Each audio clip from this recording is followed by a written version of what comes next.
বদরের প্রান্তর ইসলামের ইতিহাসে একটি গুরুত্বপূর্ণ স্থান, যেখানে 17ই রমজান 2 হিজরি 624 খ্রিস্টাব্দ তারিখে ইসলামের প্রথম ও অন্যতম গুরুত্বপূর্ণ যুদ্ধ বদরের যুদ্ধ অনুষ্ঠিত হয়। এই যুদ্ধটি বর্তমান সৌদি আরবের আল মদিনা প্রদেশের বদর শহরের কাছাকাছি সংঘটিত হয়েছিল, যা মদিনা শহর থেকে প্রায় 130 কিলোমিটার দক্ষিণ পশ্চিমে অবস্থিত। মুহাম্মদ সাল্লাল্লাহু আলাইহি সাল্লাম মদিনায় হিজরত করার পর মক্কার কুরাইশদের সঙ্গে মুসলিমদের সম্পর্ক উত্তেজনাপূর্ণ হয়ে ওঠে। মুসলিমদের একটি ছোট বাহিনী, যার সদস্য সংখ্যা ছিল প্রায় 313 জন, কুরাইশদের প্রায় 1000 সৈন্যের মুখোমুখি হয়। এই অসম যুদ্ধের মুসলিমরা বিজয় অর্জন করে, যা ইসলামের ইতিহাসে একটি গুরুত্বপূর্ণ মোড় হিসাবে বিবেচিত হয়।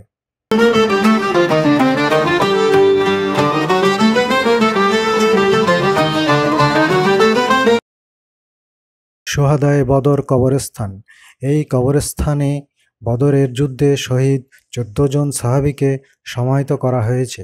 এটি বদর শহরের কাছে অবস্থিত এবং মুসলিমদের জন্য একটি পবিত্র স্থান।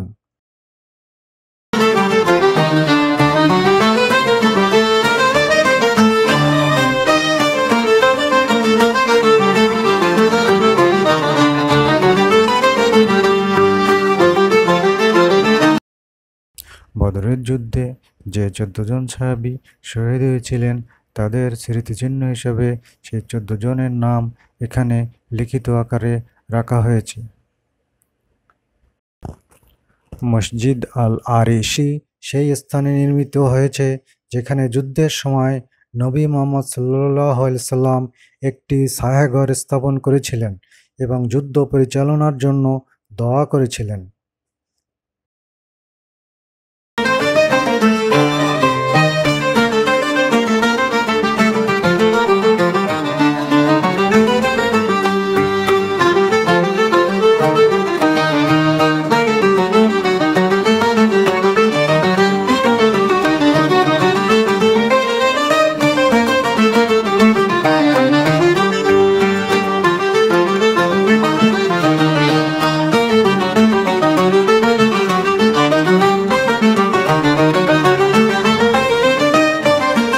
এটি জাবাল আল মালাইকা, ফেরেশতাদের পাহাড়। এই পাহাড়টি ঐতিহাসিকভাবে গুরুত্বপূর্ণ কারণ ইসলামী বিশ্বাস অনুযায়ী বদরের যুদ্ধে আল্লাহর আদেশে ফেরেশতারা এই পাহাড় থেকে নেমে এসে মুসলিমদের সহায়তা করেছিলেন। এই পাহাড়টি এখন বালুর পাহাড় নামে পরিচিত।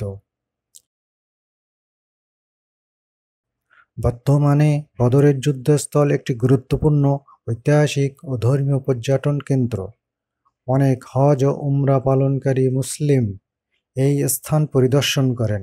বিভিন্ন সংস্থা বদরের ঐতিহাসিক স্থানসমূহ ঘুরে দেখার জন্য ট্যুরের ব্যবস্থা করে থাকে।